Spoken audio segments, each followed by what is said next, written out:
type alley locomotives, built by the Baldwin Locomotive Works during World War II years 1941 and 1943. During its 20-year operating life, it hauled over 40 million long tons of iron ore from the mines of the Mesabi and Vermilion Ranges to the docks at Duluth and Two Harbors.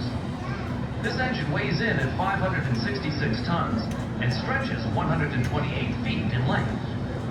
One of the largest and most powerful steam locomotives ever built, it is capable of developing over 6,000 horsepower, and it made routine work of handling 180 to 190 car trains weighing more than 18,000 tons.